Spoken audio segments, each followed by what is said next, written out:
चलिए स्टार्ट करते हैं। आज हम लोग पढ़ रहे हैं इलेक्ट्रोस्टैटिक यानी इलेक्ट्रिक चार्ज एंड फील्ड का लेक्चर में कौन सा 30 है ना। आज ये वैसे आखिरी चैप्टर है बिकॉज इसके बाद आखिरी लेक्चर है, क्योंकि इसके बाद हम लोग स्टार्ट करेंगे पोटेंशियल। तो इसका एक पार्ट जो इलेक्ट्रोस्टैटिक का है वो खत्म हो चुका है हम लोग का। दूसरे पार्ट में जाएंगे जो कि चैप्टर नंबर 2 है एनसीईआरटी में, राइट। तो एक क्वेश्चन मैंने आपको होमवर्क बोला था, यही हो गया था डिस्कस में। इसमें आपको एक केस दिया गया है, इसमें एक बॉडी है जिसके ऊपर क्या है, जितने पॉजिटिव चार्ज है उतने नेगेटिव चार्ज है। अगर आपको ये नहीं समझ में आता, ये समझ लो कि कुछ हिस्से पे पॉजिटिव चार्ज है, कुछ हिस्से में नेगेटिव चार्ज है। और आपसे क्वेश्चन में ये पूछा गया कि जो क्लोज सरफेस के अंदर जो चार्ज है या क्लोज सरफेस के अंदर जो फ्लक्स होगा वो पॉजिटिव होगा या नेगेटिव होगा, ये क्वेश्चन पूछा गया था। तो मैंने कहा था गॉस लॉ के हिसाब से अगर आप सोचते हो तो अकॉर्डिंग टू गॉस लॉ क्या सिखाया था, गॉस लॉ के नियम के हिसाब से अगर हम सोचेंगे तो अकॉर्डिंग टू गॉस लॉ जितना जो भी नेचर का चार्ज आपका इनक्लोज्ड है ना, क्या बोला था कि जो भी नेचर का आपका चार्ज इनक्लोज्ड है हमारे गॉसियन सरफेस के अंदर, हम सिर्फ और सिर्फ उसको ही कंसीडर करते हैं, राइट। तो इसका मतलब क्लियर हो गया कि इस केस में अगर हम देखेंगे तो यहाँ पर जो गॉसियन सरफेस के अंदर यानी क्लोज सरफेस के अंदर चार्ज है वो नेगेटिव चार्ज है। तो इसका मतलब है जो इस नेगेटिव जो भी फ्लक्स निकालेंगे तो according to Gauss law total charge enclose upon epsilon not होता है, और चार्ज कैसा है, नेगेटिव, तो फ्लक्स क्या होगा, नेगेटिव। क्लियर है कि नहीं है। तो ये आपका क्वेश्चन हो गया था उसी दिन। अब नेक्स्ट क्वेश्चन जो आज करना है वो देखिए, आप कह रहे हैं अगर कोई एक पॉइंट चार्ज क्यू है उसको प्लेस कर देते हैं centre of the cube, what is the flux linked with the cube. तो आंसर आ गया क्यू अपॉन टाइम। सर आप क्यों करेंगे, हम लोग को पता है ना सेंटर पे है ना, तो पूरी बॉडी के सेंटर पे है तो इसका मतलब बराबर फील्ड लाइन वो हर डायरेक्शन में एमिट करेगा। तो जितने भी 6 फेसेस होते हैं तो हर जगह से बराबर बराबर फ्लक्स लिंकेज होगा। तो टोटल फ्लक्स कितना आ जाएगा भाई हमारा, क्यू अपॉन, ठीक। अब यहाँ पर क्वेश्चन बदल दिया, अब कह रहे हैं कि हर फेस से बताओ। तो टोटल मतलब देखा जाए तो क्यू अपॉन एप्सिलॉन, तो 6 फेस से 6 हिस्से हो जाएंगे। तो आंसर क्या हो गया, ये सब ट्रिक जो सिखा दी थी उससे काम बन जाएगा ना, क्या पेन चलानी पड़ेगी क्या। हाँ क्लियर है ना। क्या हो गया, कैसे बंटवारा किया मैंने बताओ, शायद क्यूब बनाओ तुम। अगर तुम्हें अभी दिक्कत हो रही है, कोई दिक्कत नहीं है, तुरंत पूछा करो, कोई भी चीज अवॉइड मत करो क्लास में। ये इसमें कोई दिक्कत है क्या, क्यूब समझ में आता है कि नहीं। क्यूब मतलब क्या होता है, जिसमें आपका जो लेंथ होगा, ब्रेथ होगा और हाइट होगा, तीनों क्या हो जाएगा, सेम हो जाएगा, है ना। लंबाई चौड़ाई और ऐसा कमरा जिसकी लंबाई चौड़ाई और ऊंचाई तीनों बराबर, उसी कमरे को कहेंगे वो क्यूब है ना। कह रहे हैं इसके केंद्र पे यानी कि इसके सेंटर पे हमने चार्ज क्यू प्लेस कर दिया। तो हमने कहा था गॉसियन सरफेस यानी कि ऐसा कोई क्लोज बॉडी, उसके सेंटर इसके अंदर जितने भी टोटल चार्ज आता है, अगर पूरी बॉडी के लिए पूछेंगे तो कहेंगे टोटल चार्ज इनक्लोज, यानी कि जितना भी चार्ज हो कहीं पर भी हो सकता है, सेंटर पे हो सेंटर पे ना हो, है ना, बस बॉडी के अंदर होना चाहिए, ठीक। अगर मैं बोल दूंगा फेस पे रखा है तो वो बॉडी के अंदर नहीं है, मैंने सिखाया था फेस के ऊपर होगा तो बॉडी के अंदर क्यों नहीं होगा, पूरा एक चार्ट बनवाया था मैंने, है ना।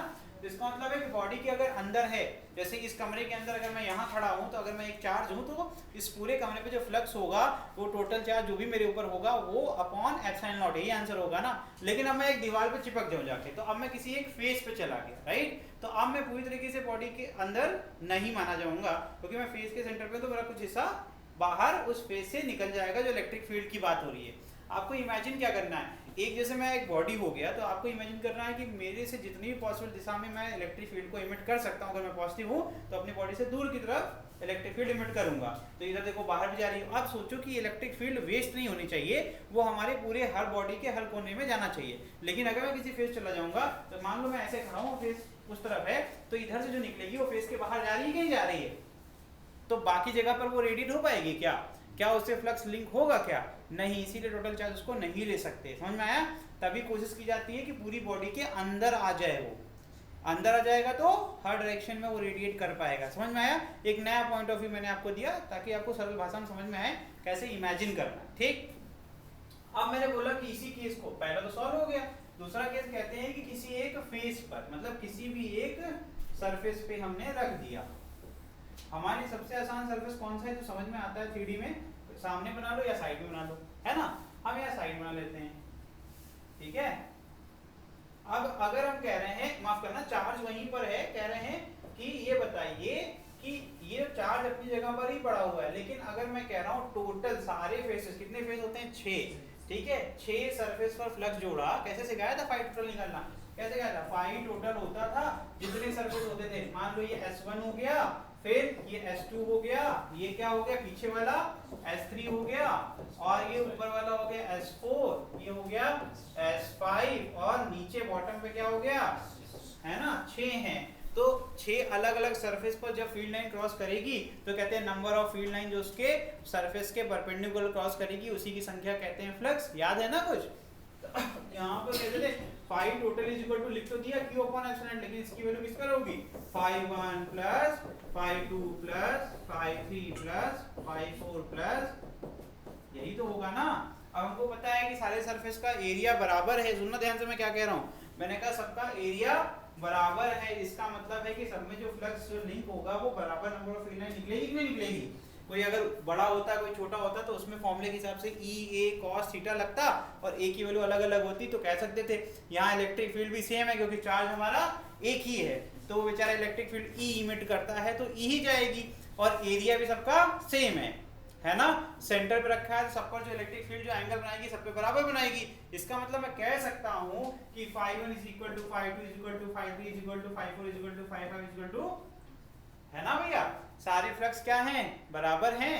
तो मैं कह सकता हूँ कि मैं इसको लिख सकता हूँ यहाँ since phi 1 is equal to phi 2 is equal to,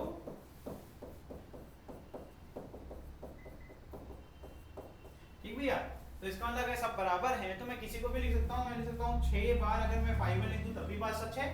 अरे भाई फाई 2 को फाई 1 लिख दिया, फाई 3 को फाई 1 लिख दिया, सबको फाई 1 लिख दिया, जोड़ेंगे तो 6 बार आएगा कि नहीं आएगा? अच्छा जी, तो जरा देखो कि फाई 1 इज इक्वल टू क्या आ गया, देखो बेटा यहाँ पे ये क्या है, ये है Q अपॉन, तो मैंने प्रूफ कर दिया, क्रॉस मल्टीप्लाई कर दिया 6 को, तो क्या आ जाएगा Q अपॉन, क्या प्रूफ हो गया कि नहीं हो गया? सबको समझ में आया कि नहीं आया?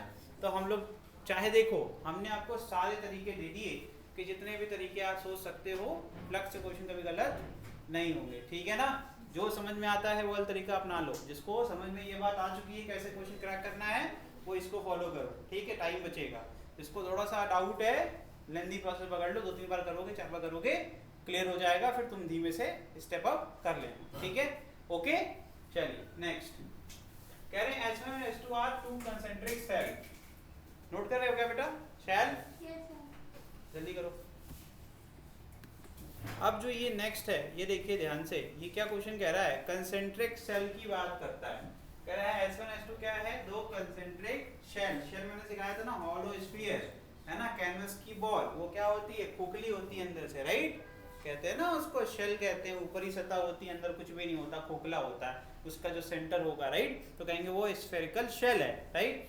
अब कह रहे हैं दो हैं, तो दो हैं, दोनों का सेंटर, जब दो अलग अलग स्फीयर हो और दोनों हॉलो स्फीयर हो और दोनों का सेंटर सेम हो, मतलब तुमने क्या किया पता है, तुमने एक बड़ा सा स्फीयर लिया उसके अंदर एक छोटा सा स्फीयर डाल दिया, दोनों का सेंटर सेम है, समझ में आ रहा है कि नहीं आ रहा है? एक छोटा स्फीयर है उसके ऊपर हमने एक बड़ा स्फीयर रख दिया, समझ में आ रहा है कि नहीं आ रहा है? तो दोनों का सेंटर क्या होगा, सेम होगा, लेकिन दोनों का रेडियस अलग अलग होगा, समझ में आया कि नहीं आया? ओके। अब दोनों पे चार्ज भी अलग अलग होंगे, फिर तो हो सकते हैं ना। तो क्वेश्चन आगे क्या कहता है, enclosing charges Q and 2Q, तो कह रहे हैं छोटे वाले के अंदर Q चार्ज है, बड़े वाले के अंदर टोटल चार्ज कितना है, 2Q। अभी देखना ध्यान से, respectively as shown in figure what is the ratio of the electric flux through S1 and S2, तो कह रहे हैं S1 और S2 के थ्रू कितना फ्लक्स होगा। तो जल्दी से बता दो आंसर, बहुत ही आसान क्वेश्चन है, अगर गॉस लॉ का स्टेटमेंट आराम से पढ़ते रहोगे तो आंसर आता रहेगा। गॉस लॉ बार बार कहते हैं कि भैया जो भी हमारे इनक्लोज्ड सरफेस, मतलब जो हमारा क्लोज्ड सरफेस होगा उसके अंदर जो चार्ज होगा बस उससे मतलब है अपने को, राइट। तो अगर मैं S1 के लिए निकालता हूँ तो flux through S1 will be equal to total charge कितना है भाई, Q अपॉन, कोई दिक्कत है क्या? नहीं ना। फिर कहेंगे फ्लक्स थ्रू S2, अब यहाँ थोड़ी गलती होती है, हम 2Q कर देते हैं, है ना, 2Q दिख रहा है ना तुमको, 2Q दिख रहा होगा तुम्हें भी, राइट, तुम्हें भी। गलती क्या, गॉस साहब ने कहा था जितने भी चार्ज एक स्फीयर या फिर इनक्लोज बॉडी के अंदर आएंगे उन सबको लेना है। अब भाई ये छोटू स्फीयर भी इसके अंदर आता है तो क्या दिक्कत है, वो चार्ज तो उसके अंदर ही आ रहा है ना। इस कमरे के अंदर अब मैं अकेले हूँ और दो लोगों को वहां बैठा लूं, अब मैं कहूँ कि एक इस कमरे के अंदर छोटा कमरा बना दूं, मेरी बात सुनना ध्यान से, मैं क्या कह रहा हूँ। इस कमरे के अंदर में कार्ड, छोटे होते थे ना, कार्डबोर्ड आता था, उससे घर बनाते थे अपना, है ना। तो एक कार्डबोर्ड का घर बनाओ, उसके अंदर जाके अवनीश को बैठा दिया। तो अवनीश के केस में अवनीश के ऊपर एक चार्ज क्यू है, तो मैं कहूंगा उस कार्डबोर्ड का फ्लक्स बताओ। तो मैं कार्डबोर्ड के बाहर, तो मेरा उस पर कोई इफेक्ट नहीं, गॉस नियम यही कहता है। मैं कहूंगा कार्डबोर्ड का फ्लक्स होगा तो अवनीश रिस्पॉन्सिबल है, मैं नहीं जानता कुछ भी। लेकिन अब सुनना ध्यान से, अब मैं कहूंगा इस पूरे रूम में, क्योंकि इलेक्ट्रिक फील्ड भाई ने छोड़ दी, इमिट कर दी बाहर की तरफ, वो कार्डबोर्ड को चीरते हुए आएगी कि नहीं आएगी बाहर की तरफ, और वो क्या आकर के मेरे जो रूम है इसको हिट करेगी कि नहीं करेगी। समझ में आ रहा है कि नहीं आ रहा है। जब इलेक्ट्रिक फील्ड में पार्टिसिपेट अवनीश भी कर रहे हैं रूम के अंदर, बड़े वाले रूम के अंदर जिसमें मैं भी हूं, तो हम दोनों मिलकर के इलेक्ट्रिक फील्ड इमिट कर रहे होंगे ना, है कि नहीं। तो टोटल चार्ज क्या होगा, जुड़ेगा कि नहीं जुड़ेगा। क्या इलेक्ट्रिक फील्ड दीवार को इस पार नहीं जा सकती, ऐसा कुछ पढ़ाया क्या हमने। हमने पढ़ाया ना कि भाई वो चीर के निकल जाती है, तभी तो हम लोगों ने फ्लक्स पढ़ा था। तो ऐसा तो है नहीं कि स्फीयर के बाहर चार्ज का इफेक्ट नहीं होगा, स्फीयर के बाहर इफेक्ट होगा और वो लाइन आगे की तरफ जाएगी और इसको भी इंटरसेक्ट करेगी। तो टोटल चार्ज की बात करेंगे कितना हो जाएगा, 2q प्लस, है ना। तो ये कितना आ गया, 5s2 is equal to 3q upon, अब डिवाइड कर लो भाई, है ना। तो 1/3 आ जाएगा। कहा गया S1 एंड S2 बोला गया, तो 5s1 अपॉन, तो यहाँ 1 को डिवाइड कर रहे हैं 2 से, तो आ जाएगा बेटा, क्या आ जाएगा भैया, q upon epsilon not divided by 3q upon, जो चीजें कट जाए उसको काट दो, जो ना कट पाए उसको छोड़ दो, ये जाएगा 1 अपॉन, ये पहले का आंसर। फिर दूसरा, ये a मैंने सॉल्व किया। B क्या कहता है, how will the electric flux through the sphere S1 change if, आगे क्या कहते हैं, if yes medium of dielectric constant is introduced in the space within S1 in place of air। तो कह रहे हैं कि मीडियम के अंदर, मीडियम हमने चेंज कर दिया किसके अंदर, है ना, S1 के अंदर। तो भैया जो उन्होंने बताया था गॉस साहब ने 1/ε0 क्यों कहते थे, क्योंकि वो एयर के लिए करते थे। तो मीडियम चेंज करेंगे तो परमिटिविटी, ε0 क्या है, व्हाट इज परमिटिविटी तो होता है। तो परमिटिविटी ऑफ फ्री स्पेस के हिसाब से एप्सिलॉन इज द ओरिजिनल फॉर्मूले में जो होता है 1/ε होता है। लेकिन क्योंकि हम एयर के लिए पढ़ते हैं, एप्सिलॉन का फॉर्मूला क्या होता है, ε0 ε r। अब एयर के लिए ε r की वैल्यू क्या होती है 1। जैसे एयर के सिवाय कोई और, जैसे मान लो पानी भर दिया हमने, है ना, हमने छोटे वाले स्फीयर के अंदर पानी भर दिया, उसके अंदर चार्ज भी रख दिया, ठीक। अब उस चार्ज से जो इलेक्ट्रिक फील्ड है, परमिटिविटी वर्ड का मतलब समझो, परमिटिविटी मतलब परमिशन जो देता है मीडियम जो है माध्यम, जैसे अब यहाँ पर वैक्यूम कर दो, तो एयर मुझे परमिशन दे रही थी तो मेरी बात को तुम तक पहुंचाने के लिए, तो वो परमिटिविटी जो अलाउ कर रही है वो है ε0। अब क्योंकि मैंने आपको जानबूझ के साउंड में लिया, लेकिन साउंड का ऐसा कुछ लेन देन नहीं होता है। इलेक्ट्रिक फील्ड समझो आप, इलेक्ट्रिक फील्ड को रेडिएट होना है, यानी कि ट्रैवल करना है, तो जिस मीडियम से ट्रैवल करता है उससे उसको परमिशन चाहिए, उसे कहती है परमिटिविटी। मैंने हल्की हल्की भाषा में बताया, टेक्निकल में नहीं गया हूँ, ठीक है, ताकि आपको समझ में आ जाए, राइट। तो इतना तो क्लियर है कि मीडियम के अंदर से जाना है, इलेक्ट्रिक फील्ड लाइन को स्ट्रेट में जाना है, तो उसको क्या भैया मीडियम से परमिशन चाहिए होगी, उसी परमिशन को कहते हैं परमिटिविटी, राइट। ऐसे मोटा मोटा अपन समझ सकते हैं लॉजिक के लिए, और इस लॉजिक से हमारे न्यूमेरिकल में कोई दिक्कत भी नहीं होगी, तो अपने को न्यूमेरिकल चाहिए, राइट। तो इसका मतलब है जब अपना ये εr कहेगा नहीं अब मेरी वैल्यू 1 नहीं है, तो इसका मतलब है अब परमिटिविटी पूरी चेंज हो जाएगी, है ना। तो इसका मतलब क्लियर है कि जो हमारा फ्लक्स है उसकी डिपेंडेंसी भी अब चेंज होगी, तो किस पे हो जाएगी, 1/ε0r टाइम्स हो जाएगी। समझ में आया कि नहीं आया। तो पूरे फॉर्मूले में क्या चेंज आएगा, बस फॉर्मूले में ये चेंज आएगा कि 1q/ε0 की जगह क्या आ जाएगा, q/ε0r। समझ में आया कि नहीं आया, इतना सा चेंज आएगा, ठीक है।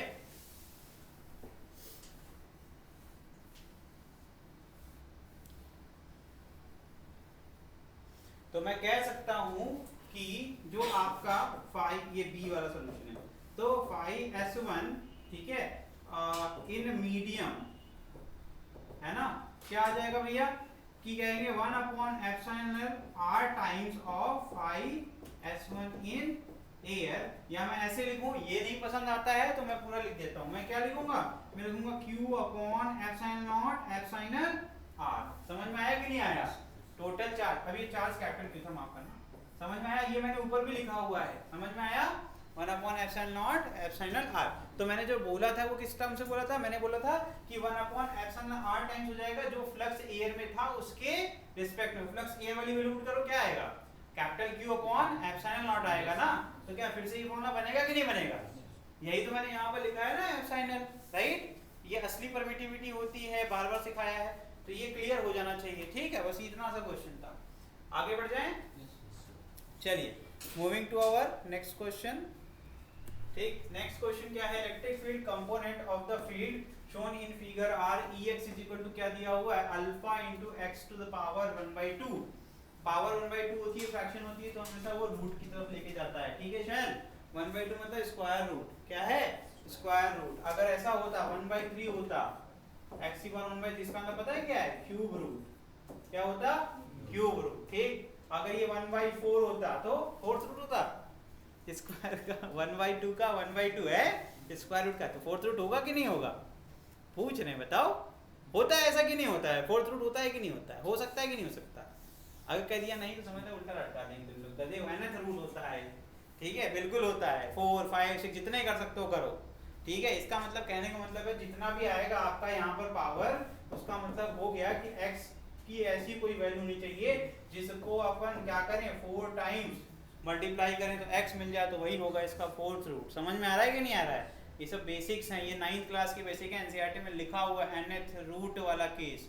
तो यहाँ पे रूट x की आगे क्या लिखा हुआ, n लिखा हुआ, इसका मतलब है n की कोई भी ऐसी वैल्यू होगी तो इसका मतलब है x की वो वैल्यू मानी जाएगी जिसको पावर, मतलब कोई मान लेते हैं x इज इक्वल टू 4 मान लीजिए, a to the power n, अगर ऐसा एग्जिस्ट करता है तभी इसका रूट एग्जिस्ट करेगा, नहीं तो नहीं करेगा। समझ में आ रहा है कि नहीं आ रहा है, पक्का, चलो ठीक है।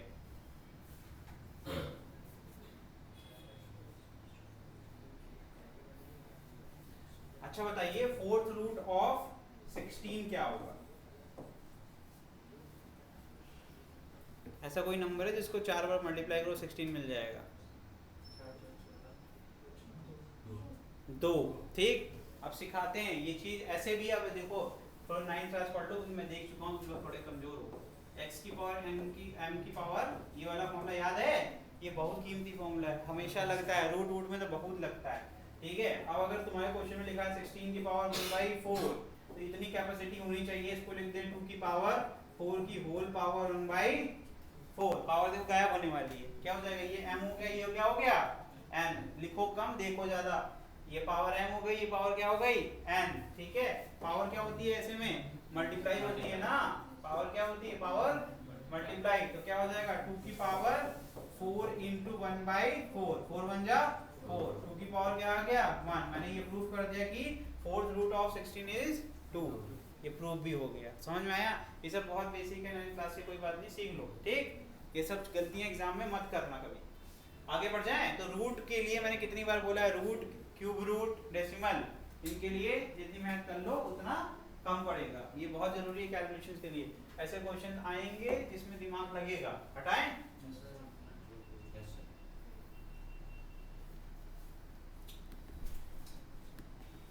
ये क्वेश्चन क्या है, ये बहुत ही आसान क्वेश्चन है, थोड़ा थोड़ा आराम से करेंगे। तो कहते हैं इलेक्ट्रिक फील्ड कंपोनेंट, है ना, electric field component of the field shown in figure. यहाँ क्या लिखा हुआ है, देखो इसके आगे क्या लिखा हुआ है, ये भी सीख लो पढ़ना, कुछ x लिखा, यानी कि x की दिशा वाली फील्ड की बात कर रहा है ना, और ई वाई मतलब y की दिशा में और ये z की दिशा में, और ये क्या कह रहा है 0, यानी कितना आसान क्वेश्चन हो गया। एक ही इलेक्ट्रिक फील्ड है जो कि x की दिशा में जा रही है, जिसकी वैल्यू भी दी हुई है, इसकी वैल्यू कितनी है अल्फा इंटू एक्स की पावर 1/2। क्या हम लोग ने कुछ ऐसा पढ़ा था एक जगह, एक केस पढ़ाया था मैंने फ्लक्स वाला, याद हो अगर, ऐसे इनफाइनाइट शीट होती थी तो हमने क्यूब बनाया था, तो सिर्फ 2 ही सरफेस होते थे, एक इनसाइड वाला आउटसाइड, क्यों, क्योंकि इलेक्ट्रिक फील्ड बाकी सारे सरफेस से कितना बनाएगा, अगर इसको S1 बोल देते हैं तो 90 डिग्री, खत्म, क्या करेंगे फ्लक्स निकाल के, वेस्ट ऑफ टाइम है कि नहीं है। ऊपर फ्लक्स क्या हो जाएगा 0, फॉर्मूला याद करो E A cos theta, theta कितना है 90, cos 90 क्या होता है 0। समझ में आया कि नहीं आया, मतलब ये वाली जो इलेक्ट्रिक फील्ड है वो ऊपर वाले मतलब छत के साथ कोई भी फ्लक्स लिंक नहीं करेगी। अच्छा जी चलिए ठीक है, पीछे वाली दीवार के लिए बनाना चाहते हैं, लेकिन पीछे के लिए तो जाएंगे नहीं, तो सामने वाले के लिए बना लेते हैं। तो सामने वाले पे गोला बनाओगे तो इसका इलेक्ट्रिक क्या आएगा, ये पेन, और ये पेन क्या है देखो इलेक्ट्रिक फील्ड से 90 डिग्री पर है कि नहीं है, ये बाहर की तरफ आ रही है ना, तो ये 90 डिग्री पर, तो इसका मतलब इधर वाले सरफेस से इसको बोल देते हैं, ये हो गया तेरा S2। ये भी कितना एंगल बना रही है 90, है ना। तो ये वाले में फ्लक्स गया 0।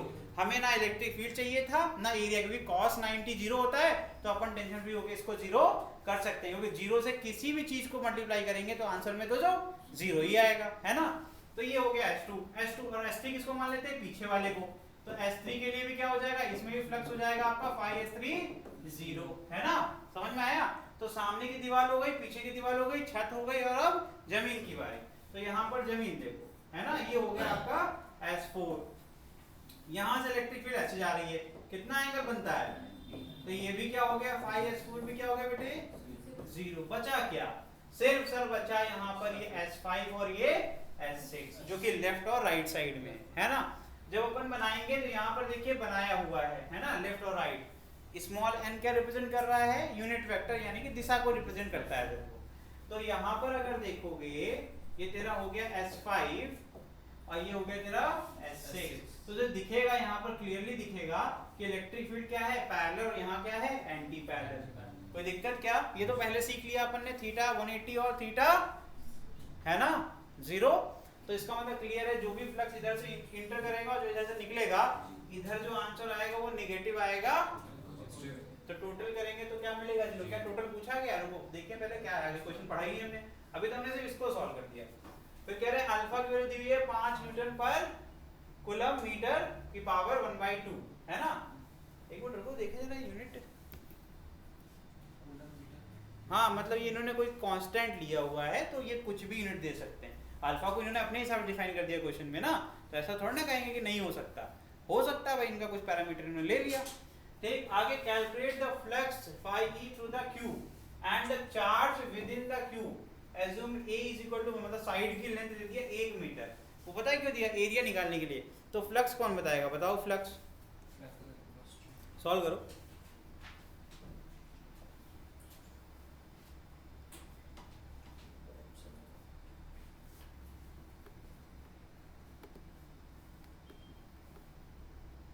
कैसे क्वेश्चन सॉल्व होता है, हम लोग पता है बहुत प्रेशर ले लेते हैं क्वेश्चन को देख करके। बेटा what is this, this is formula right, ये फॉर्मूला दिया हुआ है, अरे फॉर्मूला ही तो है, ex की वैल्यू अल्फा इनटू x, क्या है x, तो सर x एक्सिस पर जो अलग अलग पोजीशन है, सुनते हैं ना ध्यान से, इसका मतलब है electric field is not constant. Angle निकालने तक की बात ठीक थी, क्योंकि वहां डायरेक्शन का इस्तेमाल करते हैं अपन, है ना। लेकिन अब जो बात कह रहा हूं कि जो लेफ्ट वाला आपका सरफेस है या फेस है, उसकी दूरी देखो ओरिजिन से कितनी है, बताओ कितनी दूरी पर है ये a, ठीक है, क्या है a दूरी पर, ये लिखा हुआ है। अब मैं मिटा दे रहा हूँ थोड़ा डायग्राम, ये मिटा दूं ना, समझ में तो आ ही गया होगा अब, है ना। अब अपने को जो समझ में आ गया है तो वीडियो में भी चला गया है, तो उसको आप देख लेना रिवाइंड करके। अब मुझे जो बताना है वो ज्यादा इंपॉर्टेंट है, ठीक है। अब सुनना ध्यान से, क्वेश्चन में जानबूझ के खेला गया है आपके साथ। आपको जो इलेक्ट्रिक फील्ड, मतलब इलेक्ट्रिक फील्ड ट्रैवल कर रही है ना, इधर से पक्का ना ट्रैवल कर रही है, यहाँ से यहाँ तक पहुंचे, मतलब हमने सरफेस 1 पे पहुंचे। तो फॉर्मूला क्या कहता है, यहाँ पे x0 है, तो यहाँ पर कह सकते हैं इलेक्ट्रिक फील्ड क्या होगी, अल्फा इंटू 0 की पावर 1/2, मतलब 0। गलत किया कुछ नहीं, गलत नहीं किया ना। अब मैंने कहा कि जैसे ही मैं लेफ्ट वाले सरफेस के पास पहुंचूंगा तो उसका x एक्सिस का कोऑर्डिनेट क्या होगा, पूरे सरफेस की x वाला पॉइंट देखेंगे, सारे बिंदु पर x की वैल्यू क्या मिलेगी, यही तो मिलेगी। यहाँ से यहाँ तक की दूरी कितनी है a, x तो हमेशा a ही रहेगा ना। x क्या होता है, जो भी ओरिजिन से, जैसे मान लो ये कोना है, ठीक है, ये कोना ओरिजिन हो गया, मैं यहाँ पर खड़ा हूँ, मैं तो एक सरफेस दिख रहा हूँ तुमको ना, तो मुझे बताओ ये मेरी x एक्सिस की दूरी है, तो मेरे सर की दूरी भी x एक्सिस की उतनी होगी जितने हमारे पैर की होगी कि नहीं होगी। तो मेरी पूरी बॉडी x कोऑर्डिनेट निकालोगे तो वो तो a की दूरी पर ही आएगा ना भाई। तो क्वेश्चन ध्यान से फिर से देखो ना, ये कितनी दूरी पर है, a की दूरी पर है। इलेक्ट्रिक फील्ड का फॉर्मूला क्या कहता है, इलेक्ट्रिक फील्ड का फॉर्मूला कहता है भैया E at A निकालो, या फिर EL लिखता हूँ लेफ्ट के लिए, क्या हो जाएगा, अल्फा तो कांस्टेंट है, वो तो उतना ही रहेगा क्योंकि उसकी एक फिक्स वैल्यू है, बाद में पुट कर लेंगे, ठीक। लेकिन x की वैल्यू क्या हो जाएगी, अब स्मॉल a हो जाएगी कि नहीं हो जाएगी, और उसकी पावर कितनी दी हुई है क्वेश्चन में, क्या कुछ समझ में आया। इलेक्ट्रिक फील्ड कांस्टेंट है क्या, नहीं, ओरिजिन पे 0 थी, कुछ दूरी पर आए तो क्वेश्चन कहता है x की वैल्यू पुट कर देना, x की वैल्यू पुट करी तो पता चला उस पॉइंट पर बदल गई। अब मैंने कहा राइट वाले पहुंचो, तो अब देखो यहाँ पे यहाँ तक a, फिर साइड की लेंथ कितनी दी हुई है a, तो फिर अब राइट वाला क्या होगा, कितनी दूरी पर है a, तो a प्लस a कितना हो जाएगा 2a होगा कि नहीं होगा। अरे भाई मैं पहले यहाँ था, अब मेरा दूसरा हिस्सा यहाँ पर है ना, मेरा जुड़ा हुआ यहाँ खड़ा हुआ है ना। तो अब मैं कहूँगा हम लोग के बीच की दूरी कितनी थी a थी, कैसे, मैंने यहाँ से एक दीवार बना दी है ना, जिसकी दूरी कितनी कर दी a कर दी, और मैंने कहा ओरिजिन से मैं खड़ा था a पर, तो अगर ओरिजिन से मतलब x एक्सिस अगर देखा जाए ओरिजिन से कितनी दूरी पर मैं खड़ा हूँ, दूसरा जुड़ा हुआ भाई कहाँ खड़ा है, तो a प्लस a हो जाएगा, यही तो होगा ना बॉस। तो 2a होगा कि नहीं होगा x की वैल्यू, तो इसका मतलब मैं कह सकता हूँ अल्फा इंटू 2a की पावर क्या, इलेक्ट्रिक फील्ड सेम है। तो फ्लक्स तो तब कहते थे कि phi in is equal to phi out करके 0, जब इलेक्ट्रिक फील्ड कांस्टेंट होती थी। क्या हम लोग इसमें पता है ऑप्शंस कैसे दिए हुए हैं, एक ऑप्शन 0 बना के दिया हुआ है फ्लक्स कि झटके से जो कर रहा है बच्चा वो क्या करेगा, वो 0 मार्क करके, समझ गए कि नहीं समझ गए, डिटेलिंग इज वेरी इंपॉर्टेंट। तो इसका मतलब है कि अब total flux is not equal to 0, है ना। ये जरूर मैं कह सकता हूं θ1 जो है वो कितना है 180, यहां लिखूंगा फॉर लेफ्ट सरफेस, है ना, और मैं लिखूंगा θ2 is equal to 0 degree for right. ये इसमें कोई दिक्कत नहीं है, इसमें कोई दिक्कत नहीं है, हम लोग ने पहले निकाल लिया। डायरेक्शन का, एंगल का इससे कोई लेना देना, वैल्यू से लेना देना नहीं है। अब लेकिन जब हम निकालेंगे तो फाई टोटल क्या आ जाएगा, जो फ्लक्स लिंक होता है लेफ्ट वाले से प्लस जो होता है, फॉर्मूला एक ही है E A cos थीटा, तो अपन वही यूज करेंगे। तो इलेक्ट्रिक फील्ड कितनी है वो लिखी हुई है, वैल्यू निकालो भाई। लेफ्ट वाला क्या था, अल्फा की वैल्यू पुट करेंगे इस बार, 5 इंटू a की पावर 1/2, कुछ गलत है क्या, ठीक है, इंटू एरिया कितना होगा, a इंटू a कितना हो जाएगा a स्क्वायर, अरे एरिया यही तो होता है ना, स्क्वायर अलग अलग स्क्वायर लेके मिलाते हैं, 6 अलग तरीके से जोड़ते हैं तभी तो एक बनता है बॉक्स ना। तो a स्क्वायर हो गया, इसका एरिया कितना हो जाएगा, इसका एरिया हो जाएगा बेटा a स्क्वायर, जिसको नहीं आता है। फिर एंगल कितना है, देखो कितना लिखा हुआ है, तो cos ऑफ 180, गलत है क्या, ठीक है ना यहाँ तक। फिर फाई राइट, फिर से इलेक्ट्रिक फील्ड यहाँ लिखा हुआ, अल्फा कितना है 5, ये कितना आ गया 2a की पावर 1/2, गलत है क्या, ठीक है। फिर इनटू क्या हो जाएगा cos ऑफ 0, cos 0 क्या होता है बेटा प्लस का 1, cos 90 क्या होता है माइनस का 1, कोई दिक्कत नहीं। ये हो जाएगा -5 इंटू ए की पावर 1/2 इंटू ए स्क्वायर, ठीक है, ठीक, प्लस यहाँ जाएगा 5 इंटू, यहाँ ए स्क्वायर नहीं लिखा गया, यहाँ ए स्क्वायर नहीं लिखा, इसको ए स्क्वायर लिख लेना, ए स्क्वायर, अरे वो इलेक्ट्रिक फील्ड इनटू एरिया होता है ना, E A cos थीटा, तो एरिया कितना होगा a स्क्वायर ही तो होगा, ठीक। तो 5 इंटू 2a की पावर 1/2 इंटू a स्क्वायर, और cos 0 कितना होता है 1, कितना होता है 1, जो कॉमन ले सकते हो ले लो। एक बेसिक चीज और बता देता हूँ, अंडर रूट के अंदर अगर दो नंबर हैं, दोनों मल्टीप्लिकेशन में हैं, तो दोनों को अलग अलग रूट में लिखा जा सकता है। इसी प्रकार से अगर a और b दो नंबर है, उनकी होल पावर कितनी है 1/2 या फिर कोई भी ऐसी प्रकार से है, तो उनकी पावर को अलग अलग करके भी लिखा जा सकता है। समझ में आ रहा है कि नहीं आ रहा है। तो मैंने ये क्यों बताया, ताकि मैं यहाँ पर इस्तेमाल कर सकूँ 2 और a को अलग अलग लिख सकूँ, ठीक है। समझ में आ रहा है ना सबको ये बात।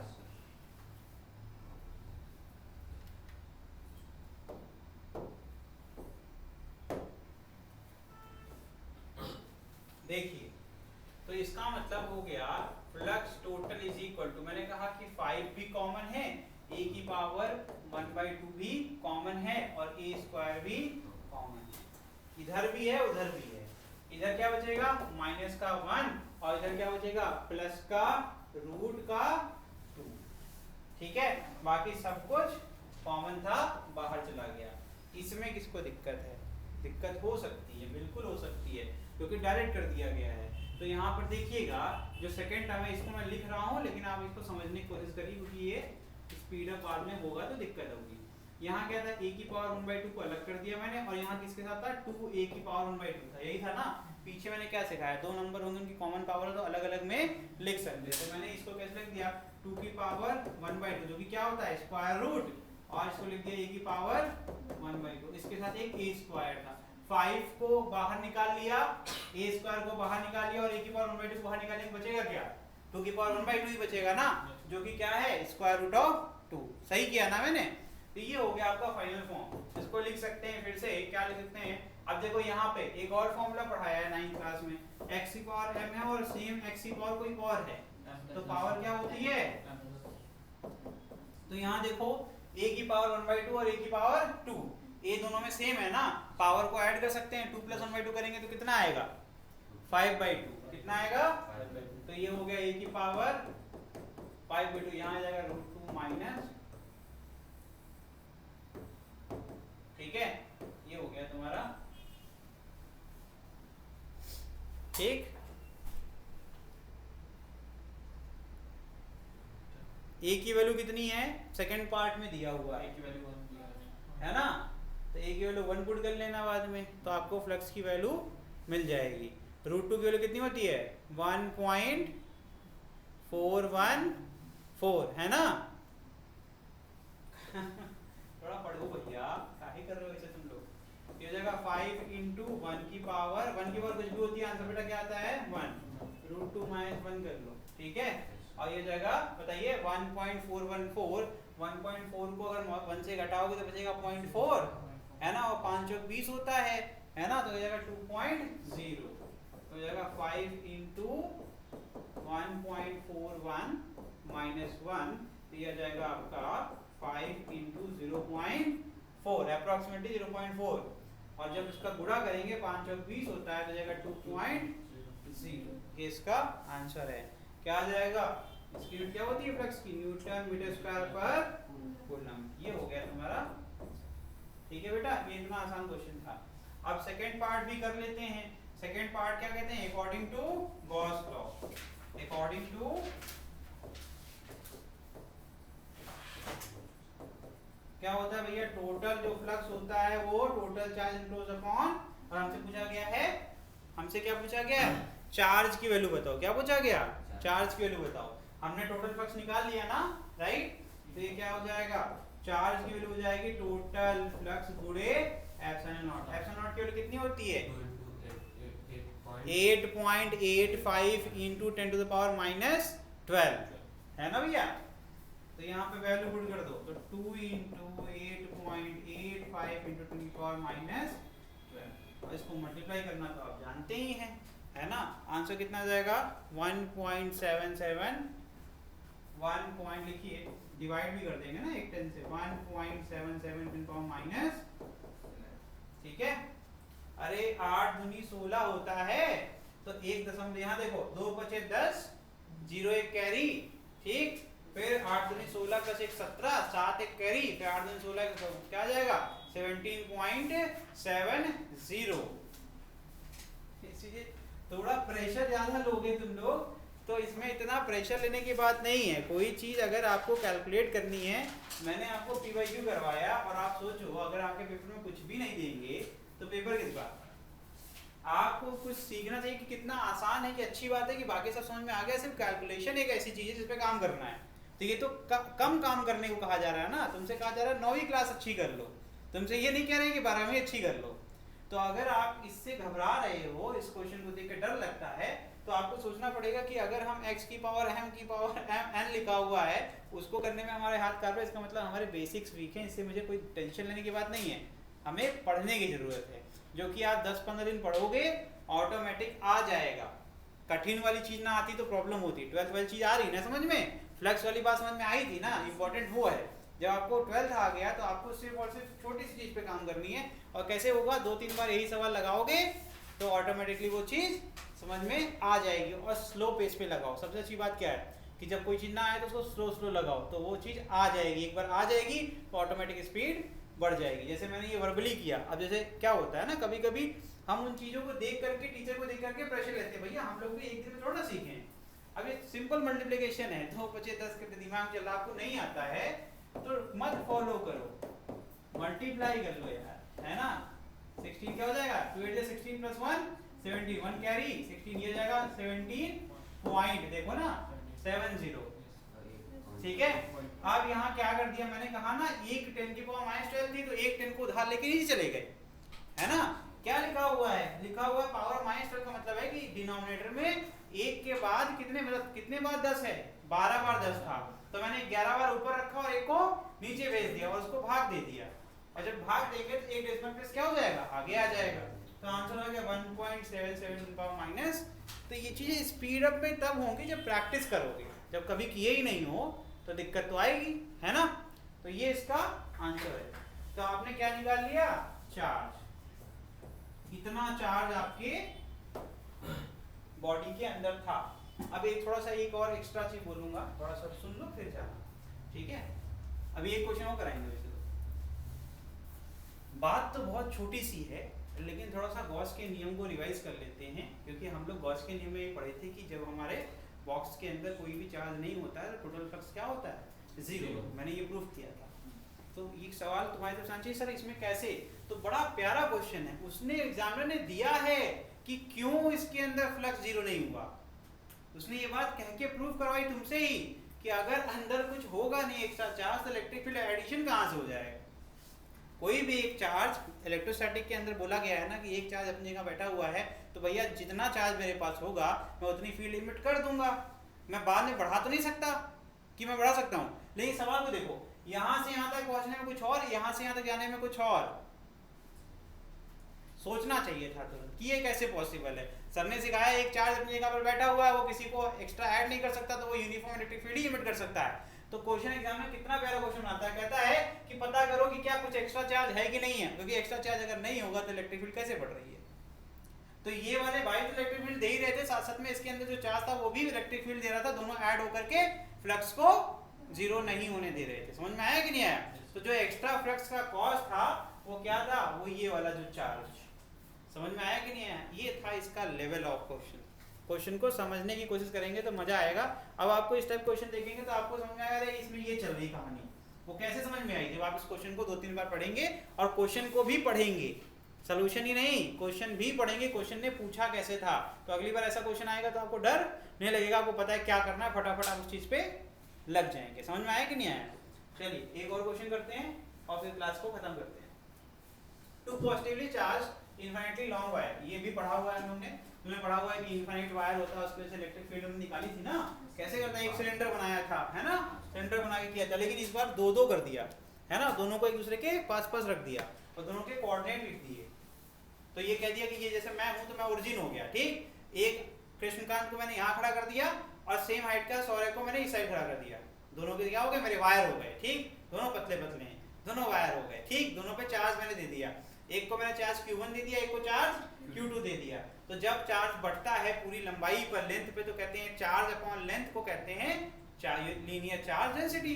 तो मैंने कहा कि कृष्णकांत के पास जो डेंसिटी है चार्ज की वो λ1 है, शौर्य के पास क्या है λ2। मैं कहा हूं, मैं ओरिजिन पे, मैं ऑब्जर्वर हूं, मेरा कोई खेल इसमें ना, मेरे पास चार्ज है ना मैं कुछ, मैं सिर्फ देख रहा हूं कि दोनों बराबर दूरी पर हैं कि नहीं है।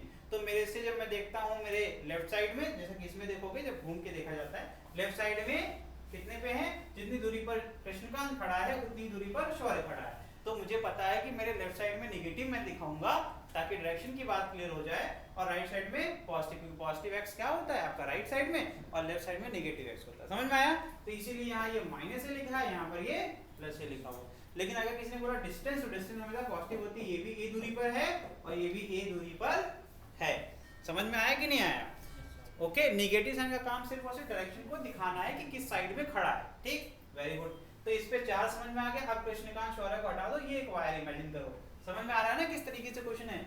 फिर कहते हैं कि जो चार्ज डेंसिटी, ये बताओ चार्ज डेंसिटी अगर ज्यादा है, तो मैंने कितनी बार सिखाया है कि यार कोई भी फ्रैक्शन अगर होता है ना, अगर कोई भी फ्रैक्शन होता है मेरे बच्चे, तो मैंने सिखाया है कि फ्रैक्शन का न्यूमरेटर बढ़ेगा तभी फ्रैक्शन जो है पूरा बढ़ेगा, है ना, डिनोमिनेटर बढ़ेगा तो, ठीक। तो इसको देखकर इतना मैं कह सकता हूं कि λ1 ज्यादा है, तो चार्ज अगर दोनों की लंबाई बराबर है, क्योंकि दोनों इनफाइनाइट है, दोनों की लंबाई अगर मान लो बराबर है, तो मैं कह सकता हूं कि Q1 की वैल्यू Q2 से होगी, तभी तो ऐसा हो सकता है, क्योंकि लेंथ का कंस्ट्रेंट रहा नहीं, क्योंकि दोनों क्या है, देखिए इनफाइनाइटली लॉन्ग, दोनों की लंबाई सेम है ना।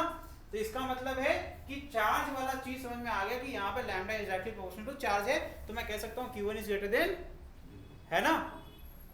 समझ में आ रहा है ना? जब ऐसे समझने लगोगे तो क्वेश्चन हो जाएगा। फिर आगे क्या कह रहे हैं, find the x coordinate of A point eight which electric field is zero. देखो तुमको इतना कंफ्यूज किया, तुमको कहाँ ले गए, तुमको ले गए इन्फिनिटी लॉन्ग वायर के ऊपर, तुम इलेक्ट्रिक फील्ड में दिमाग लगा के बैठे हो, तुमसे पूछ क्या दिया, इक्विलिब्रियम।